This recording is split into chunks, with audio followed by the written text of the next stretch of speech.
Ahoy gamers, Lord Geneva here. In late 2019, this image had surfaced online. It depicts the character Shadow from the Sonic the Hedgehog video game series with the caption, "Nice cock." It soon got paired with another image, also depicting Shadow, only this time from a cutscene from the 2005 game Shadow the Hedgehog. The caption read, "Too bad, my cock is bigger." The meme spread around the web, with many people creating different versions of the meme using characters from other franchises and featuring them in various videos. Then, it all culminated on January 14, 2020, when user @Ububa on Twitter discovered a printed picture of one of the versions of the meme taped to a wall while the urinal in their school's bathroom. They made a post about it, and it went viral, reaching over 150,000 likes. It was shared on every single social media in different parts of the world. When I first discovered the image, I was fascinated by it. I thought, who would risk getting suspended from school to pull off such a useless stunt? And this is when it hit me. Me, I would. This is basically what I've been doing on social media for the past several months. Whether it be the 10-hour sushi live stream or the Megamind and Plotagon video. It was my gimmick at this point. Make a tweet, ask for likes. If it reaches the amount of likes, I do a stupid thing that requires a lot of hard work and gives me no real payoff, and in fact can rule my life forever, and then I upload it online and people say lol. Society at its purest. So I went on Twitter and asked for a reasonable amount of 400 likes, and needless to say that we'd reached the required amount by the next day. And thus began the greatest saga in history of sagas, second only to the Candy Crush saga. This is the story of the Nice Cock Operation. I began the work on Monday, January 20th, and gave myself 2 weeks to prepare. During this time, I would study the layout of the school and the bathroom activity, which is how many people use a specific stall in a specific bathroom at a specific time of the day. I also tried to find a place where I can mass produce the posters in color for a cheap price and possibly find some assistance. I found a partner rather quickly, though. On the first day, I told a girl from my class about my plan, and she said she would be glad to help, so we had a brainstorming session. And in the end of it, we decided that it would be an amazing, brilliant, wonderful idea if we were to use alternative versions of the posters for the girls' bathroom. And so we designed the Nice Tits image, featuring another character from the Sonic franchise, Rouge the Bat. We realized that the plan had become far more ambitious than we expected, because now we had to do the same thing I was doing before, except like multiplied by 2, because we had to do the same thing with Shadow and with Rouge. But despite this, we thought that we knew exactly what we were doing, and we were pretty optimistic. Now that we got that out of the way, it's about time we find a place where we can print the pictures. And it didn't take us too much time to find one. Turns out there is an office right next to our school that allowed people to come in and print anything they wanted for just 33 rubles. Which is very little money for those who don't know. Public transport costs like 55 rubles, I think. So me, the girl, whose name is Dasha by the way, and several of our classmates went to a local McDonald's to have a little snack and chat for a bit. The place just so happened to be right across the street from the office. So after a while, me and Dasha said we would be going home, but instead we went to the office together. Unfortunately, she actually had to go home, so she left pretty quickly. And it was just me, the computer, and random people and staff who were periodically looking at me like I was a wanted criminal. I mean, I sure did feel like one. But nevertheless, I managed to print a few copies, paid for them, and went back to the McDonald's. When I got back, I realized that all of my classmates were gone and I was basically alone and almost out of money. So, in a moment of pure desperation and hunger, I ordered a cheeseburger as it was the cheapest thing on the menu and the only thing I could afford. As I sat there eating my burger with a bunch of nice cock posters in my backpack, I thought of everything that brought me to this moment and wondered where this was all gonna go. At the time, it felt kind of like I was on a long journey to fulfill my destiny or something. I know, it sounds stupid and maybe even selfish, but it made me feel hopeful. It made me feel good about myself. So I finished my food, packed up, and went home. I knew that even if I was all alone and miserable in that moment, at least Shadow was there to tell me I had a nice cock. I came back to that office the next day to print the Rouge posters, and something went wrong with the system, so I had to call staff for help. The person who came to help me ended up being female, which made the whole thing a little more embarrassing. But after a few minutes of tweaking with the settings, the girl finally managed to get the thing working and I got my Rouge posters. I'd be lying if I said I felt no shame, but hey, I got the posters now. Another thing to cross off from the list. Now, the first thing to get out of the way is that schools are legally not allowed to place cameras inside of the bathrooms. So, as long as we act normal outside of the bathrooms and don't get caught inside of the bathrooms, we will be safe. Now, our school has 4 bathrooms, 2 on the 4th floor and 2 on the 3rd floor. One of the 2 bathrooms is for boys and the other one is for girls. Logically. And they are located on 2 different ends of the hall. Our first lesson on Monday is PE, which 90% of the students don't attend, so the school should be relatively empty for about half an hour. For this operation, we will be focusing on bathrooms located on the 4th floor, since our second lesson, and all our lessons, aside from PE for that matter, are on the 4th floor. So we would be able to get to our classroom from the bathroom much quicker, and it would be weird if we used the bathroom that's on the same floor as the classes we don't have today. This might sound like nitpicking, but any impression we make on the people watching the cameras during the first 2 hours is crucial in the long run. This is why me and Dasha would be talking to each other only through phones, since if one of us got caught, they could easily guess who the partner is through our real-life interactions. This is also why we exchanged all of the items needed for this operation on Friday and put them all in folders, which we would bring to school on Monday. For this to work, we needed a pair of scissors, tape, glue, just in case, and obviously the posters, but that goes without saying. As for the scissors and tape, well, it wouldn't really be too weird for a student to have these items lying around just in case anyways. So, once again, we had insurance, basically. The plan seemed pretty much flawless. Nothing could go wrong. Or could it? Monday, February 3rd, 2020. The operation begins now. On Sunday, every parent got a letter from the school telling them that instead of PE, that day we would have geography. And since parents think geography is a lot more important than PE, students were basically forced to attend the lesson. All our plans about having 40 minutes to complete the mission went south. So we just rolled with it.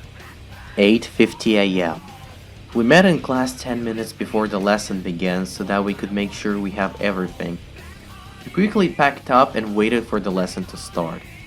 The lesson wasn't anything unusual, basic geography stuff, dirt and wind and temperature. Greta Thunberg. 10:40 a.m. Dasha asked her best friend to help her out and both of them made their way to the girls' bathroom while I went to the boys' one. I practiced taping posters under 30 seconds at home, but because of the whole PE thing, I got really nervous and decided to just do the job slowly. Then, about halfway through, 2 students came into the bathroom and began having a conversation. They didn't enter any of the stalls, so they didn't see me or the posters, and after a few minutes they just left, so I quickly finished the job and went back to class. The girls were late by like 10 minutes because apparently there were a lot of people in the bathroom and they began noticing the posters before the girls actually finished the job, so they had to quote-unquote improvise.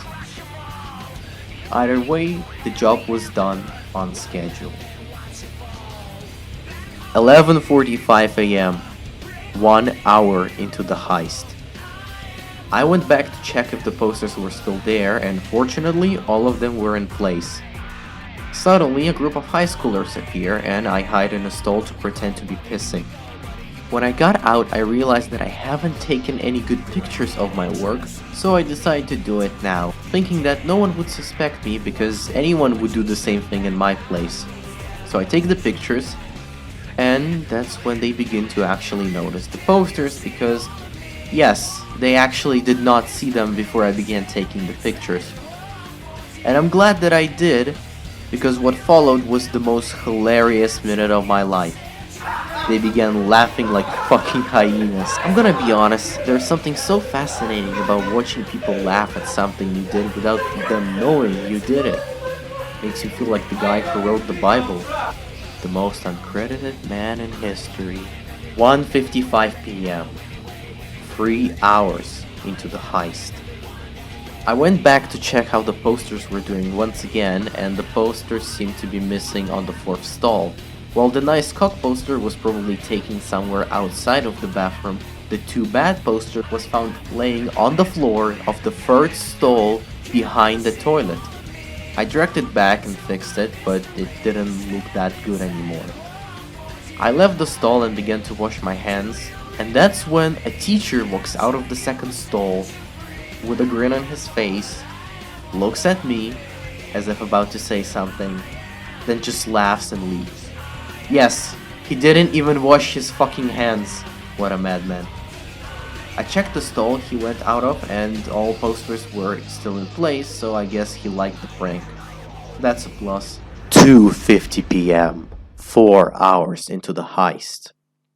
Our culture teacher got a call during class, and when we asked what happened, he said that someone reported an emergency to the teachers and everyone was notified. The consensus was that the emergency was related to the posters in the bathroom. Dasha told me that she checked the bathroom right before the class and all of the posters were gone. We began to grow afraid. The higher-ups found out about the operation and they weren't happy, so the endgame has begun basically. As soon as the bell rang, I ran to the bathroom to check if the posters were still up, and someone took off 2 more posters. Then some middle school kid, probably 5th or 6th grade, wandered in and said, "Oh hey, did you do this?" I obviously said no, like, do I look like the kind of guy who has this much time on my hands? Nah, I would never do that. And he replied, "Oh, okay. Man, whoever did this must be insane. Check this out." And he shows me photos from his phone. And on the photos are the Rouge posters. At least half of them, maybe. Then he tells me one of the craziest things I've ever heard. So apparently, girls got so angry at the posters that they not only took most of them down, they also organized a fucking crusade led by the hall monitors and people with privileges who considered the posters a threat to their positions.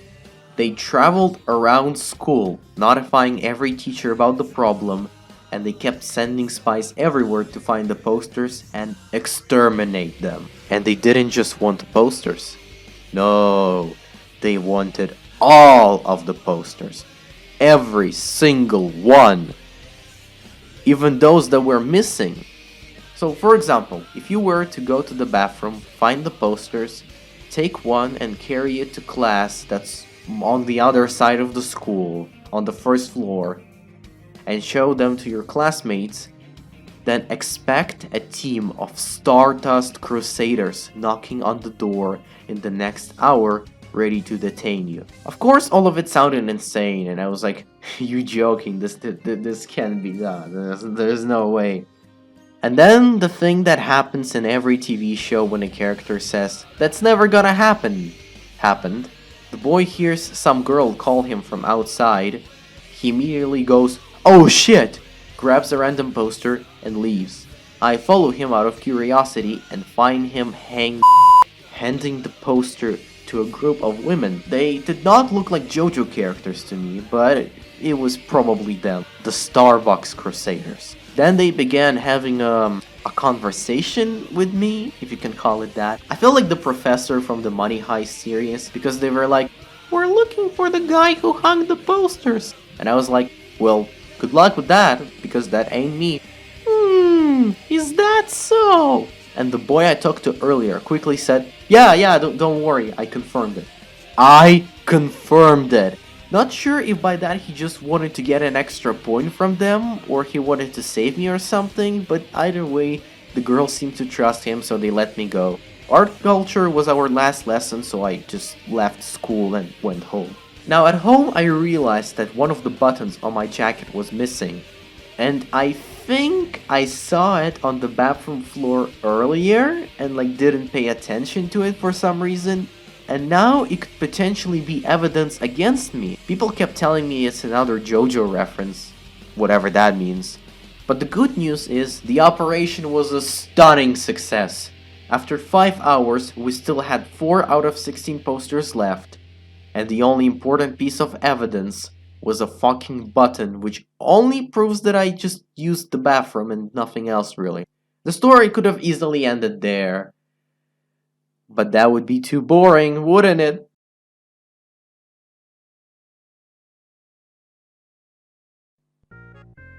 On Tuesday, I found my button in a trash can outside of the bathroom entrance, so I guess there's no need to worry about that anymore, huh?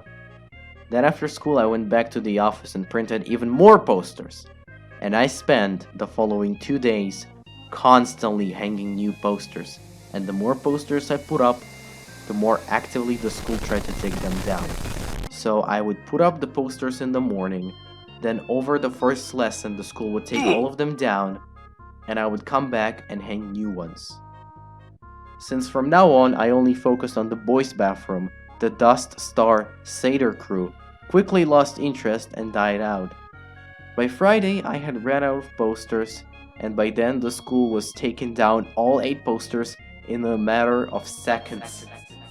So I just gave up. Or did I? Well, you see, I knew that they would keep taking down the posters until they stopped appearing, so if I stopped hanging new ones, they would almost immediately breathe a sigh of relief and let their guard down. And that's something I absolutely can't not take advantage of, so I spent the entire weekend cooking up something big. Something that they would probably not expect in a million years. Ladies and gentlemen, I present you Revenge of the Cock. 100 posters, both male and female bathrooms, twice as many bathrooms, and even more locations. The plan was simple, however. Just do the same thing we did last Monday, but this time we would hang the posters not only on the stall walls, but also on the stall doors, the entrance door, and hang a few posters on the walls. Not only that, we would also target both the girls and the boys' changing rooms. That's right. 1 poster inside of each locker, 1 poster for each locker door, 1 poster for the entrance to the changing room, and several posters on the walls. It was the magnum opus, an absolute masterpiece, a plan that would either break the school or break us. Coincidentally, the PE teacher made an announcement earlier asking everyone to attend the lesson this time, and even though most people didn't show up again, we did, and we had a reason to, so we wouldn't be suspected. Right before the lesson, I entered the room and quickly did the job. Then I went to the gym, did some push-ups or whatever, and went back.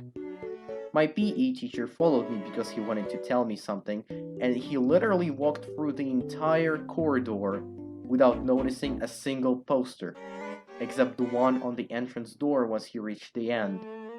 He took it off, and he looked at it for like an entire minute, his brain probably trying to comprehend the meaning as he did not know English. Then he just left. Yeah, without even asking what he wanted to tell me. As I was changing back, a few high schoolers came for the next lesson and they had a similar reaction to the one they had before. Right after that, me and Dasha went to the bathrooms and quickly did the job.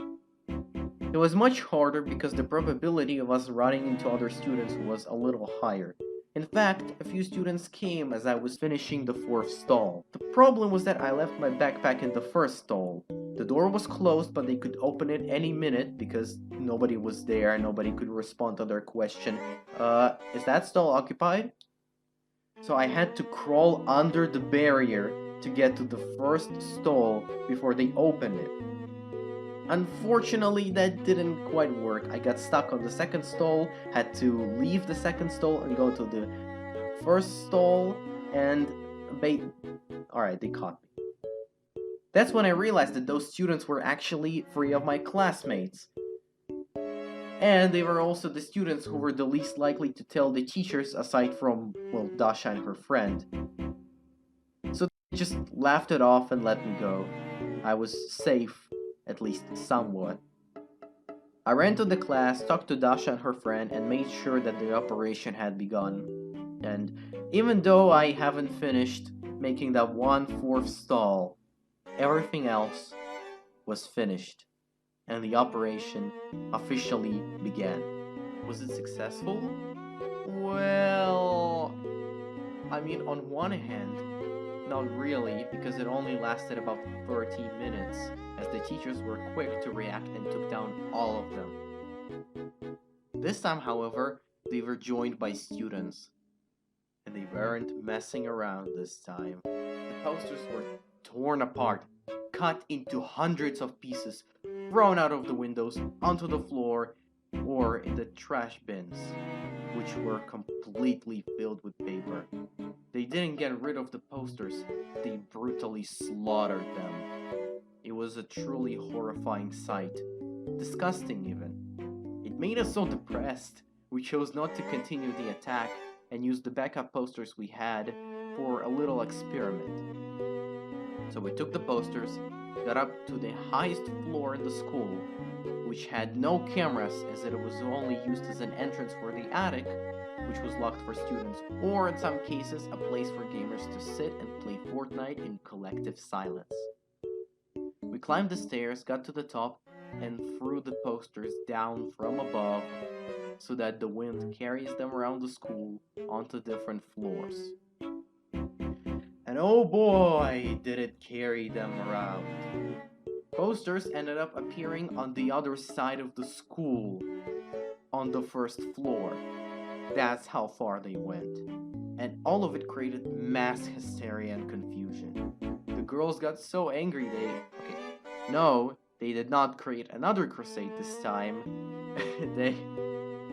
Oh god. They destroyed the posters and the bathrooms. Yes, they literally broke down every single stall door, threw all but one outside, and the one they did leave inside, they left inside so that it would block access to half of the stalls. It was fucking insane.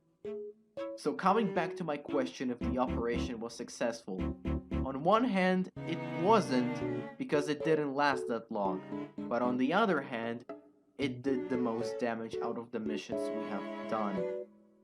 I'd say that the peak was probably the highest in history of our school. Nothing more massive has been done before, especially not in such a short amount of time. It was beautiful. But that was obviously not the end. Like any TV show about how someone manages to get away with something, there is always a season 2 when people try to figure out who to blame and usually find the guy. Because, like one great person said, your actions have consequences! Fuck. I think I just shattered my tonsils. Anyway. The day Revenge of the Cock happened was also the day the atmospheric pressure was the lowest in history in my city, and since I'm meteosensical, i.e. I feel bad when the weather is shit, I got slightly sick and didn't come to school on Tuesday. And I'm so glad that I didn't, because apparently a ton of shit happened. Bear with me. There were so many posters that people couldn't keep track of them, and lots of them were picked up by people who would carry them around school, accidentally lose them in another location, then someone else would come in, pick them up, carry them to yet another location, then lose them, and the cycle continues. Teachers declared red alert on Tuesday after a few of the posters were discovered. Around this time, some malls told them that the person responsible was from my class. Now, since I wasn't in school on Tuesday, the teachers immediately began suspecting everyone from my class but me. I got better rather quickly and went back to school on Wednesday, and on the very first lesson, our teacher asked us, "Hey, so someone told me that the whole poster thing was done by someone from this class. Anyone wants to speak up? Anyone?" After a minute of complete silence, the teacher looked at the three classmates who saw me earlier and continued the lesson. They later approached me and told me that I should have confessed because now the teachers think they are responsible and not me. The thing is, our school has this mafia thing.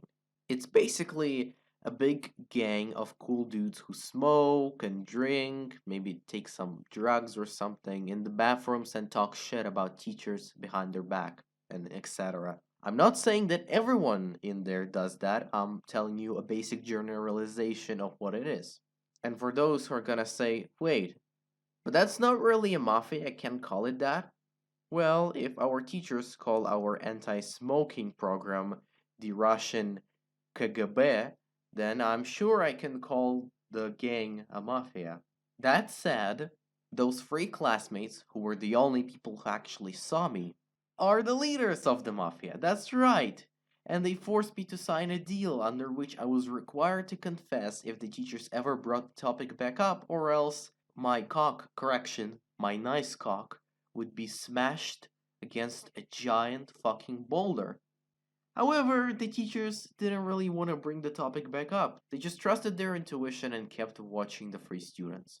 Once again, the school was aware of the mafia since we had an anti smoking program under which teachers would spy on the gang, but because there is no cameras in the bathrooms, they never really ended up getting enough evidence to inform the police and blah blah blah. But I knew that the whole crackdown on mafia thing could begin any minute and could get a lot worse if one of the three students were to, let's say, fuck up a little in the next week or so.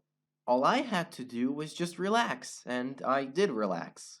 Until one of the students fucked up a little and the school basically declared a fucking war on the mafia. Yeah, things escalated quickly. Teachers started being 10 times more strict, which caused more arguments, which caused both parties to rage quit at a specific moment in the middle of the class. Students would organize protests in the bathrooms, where they would vape and play Russian boomer music loudly, as well as throw around trash. One of the mafia leaders got sent to the principal after he was found standing next to a plastic bottle. To a fucking plastic bottle. So he was just standing there right next to a plastic bottle. They noticed him and like, "You're coming with us, mister." Oh, the audacity of some people. The next thing happened to another leader the next day when a teacher heard him swearing. Even though one still remained, the mafia was essentially powerless. So, by hanging the posters, I basically started an uprising slash civil war, and I also caused a collapse of the school mafia. When the school week ended, I felt excited to come back next week for the first time in, ever, because I wanted to know where everything was gonna go next. At the time of me recording this, it's been around 2 weeks since Revenge of the Cock, and, well, nothing's really happening anymore. The principal made an official document titled Approaching the Final Line, which stated that if anything were to happen, the student would have to be taken to the principal immediately, and I guess it worked, because incidents stopped happening. I mean, sure, all three leaders have reunited, and the mafia is kind of back in place, but yeah, nothing's the same really. I expect things to heat up again, but that's a story for another video, really, as the conflict isn't about the posters anymore as much as it used to be. People still mention the posters though from time to time, and some people even say that they would love to see them return in one way or another. Speaking of which, me and the boys have organized a special event that will take place on the 69th day of the year, or in other words, March 9th. The event is called Operation NICE. That's how you spell nice! And the point of it is that you take the nice cockney and the whole concept of hanging it in bathrooms. You're taking it on a whole another level. We're going global. Basically, on the day of the operation, March 9th, as I said, the 69th day of 2020, etc, etc, etc, people will go out, perform their own little operations, just like the one in this video, and they will hang nice cock posters in the school, university, workplace, etc, etc bathrooms, take a picture of their work and post it on twitter.com with the hashtag cockheist. It doesn't matter what country you live in or how old you are. If you want, you can translate the memes onto different languages. We already have a Portuguese, Russian, and even Hebrew versions, and more. We're going all out with this, no limits, just pure international gamer fun. If you aren't able to take part in this, or you can't risk getting caught, but you still want to help this, then you can always share it with your friends. If you are not a native English speaker, or you are and you just have friends from other countries, perhaps you know other languages, and then you can share it with those friends. Why not? Any form of participating in this event, or just spreading the information, would be wonderful. It would mean a lot to me, and it would mean a lot to people who are interested in this. So please, share this video, spread awareness. This might be the last Nice Cock related event, but if it works out, it will definitely be the greatest. Definitely something that'll go in internet history books. So let's do this, gamers. Let's give them hell. Let's make history on March 9th, 2020. I'll see you there.